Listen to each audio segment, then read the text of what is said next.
Rồi cướp khủng long đi con. Bố dùng xúc cẩu bố cướp khủng long nhá.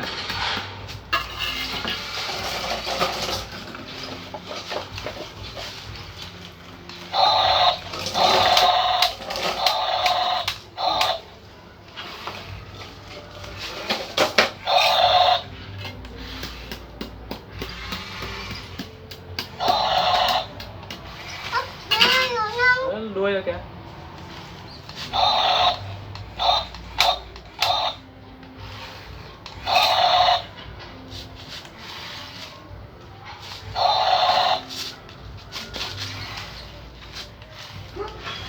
Nào cướp khủng long nào. Đang dùng xúc cẩu kia đang cướp khủng long đi. Ủa to. Ngồi lên. Ngồi lên. Rồi, xuống đất ra hết. Xuống đất này cứu khủng long chết. Wow, đang lấy rồi. Hai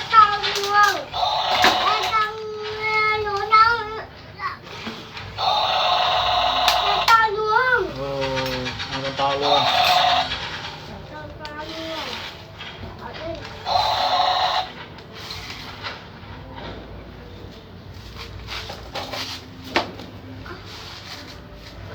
Trốn ô tô á? Ô tô to thế sao trốn được không? Ô tô to quá.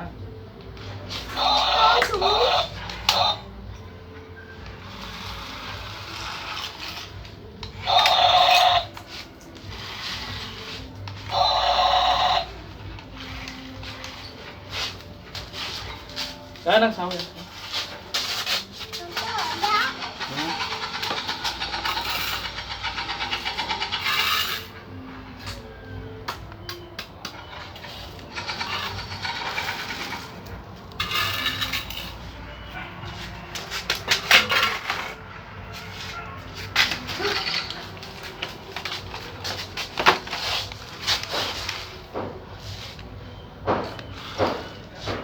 Để xúc cẩu giúp Đăng nhá. Xúc cát giúp Đăng nhá.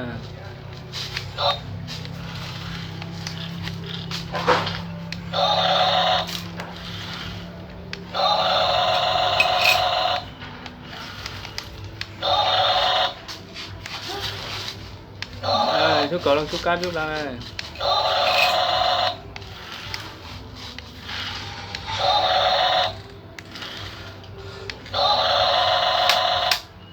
Nặng quá.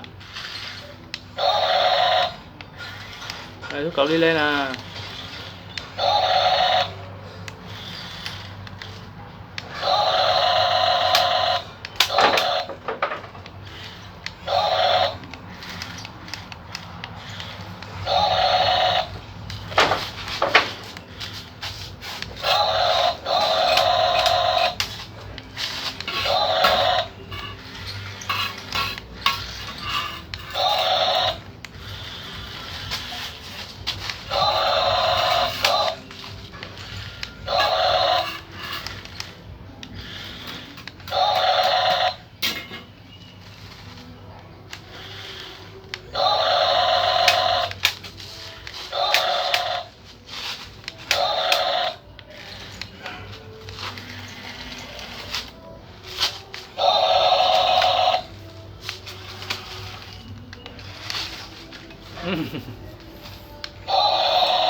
Đây.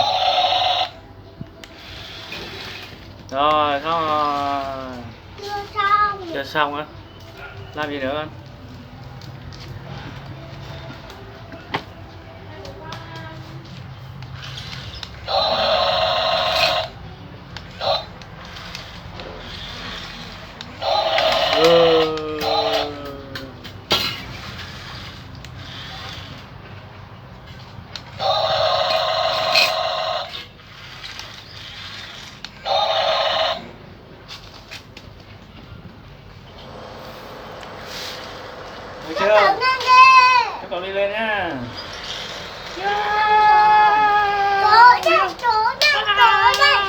Con làm lại đường đấy, làm đường thấp thôi, xúc cổ mới treo lên.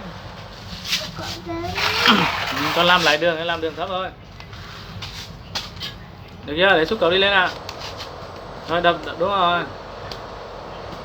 Xúc cổ lên nhá. 2, 3, yeah! Lên rồi, ui à.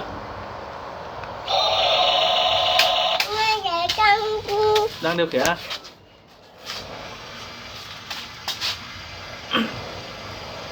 Không lên được.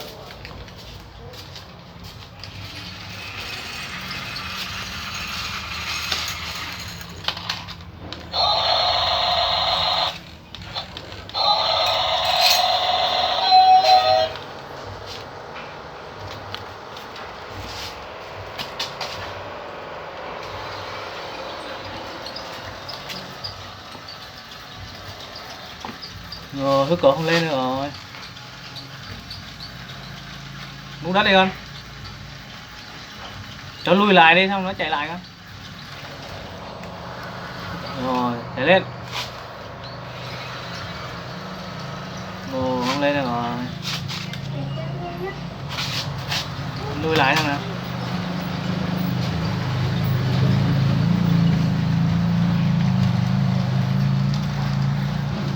Đất mềm quá, hút cổ không lên được, lùi lại con.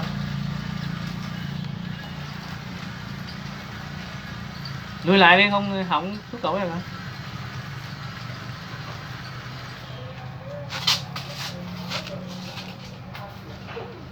Bỏng rồi. Cầm bóng rồi. Được, anh dùng xúc cổ kia xuống đây.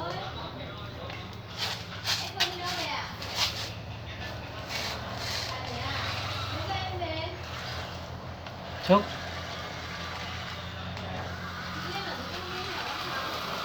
Nó xuống đất đi.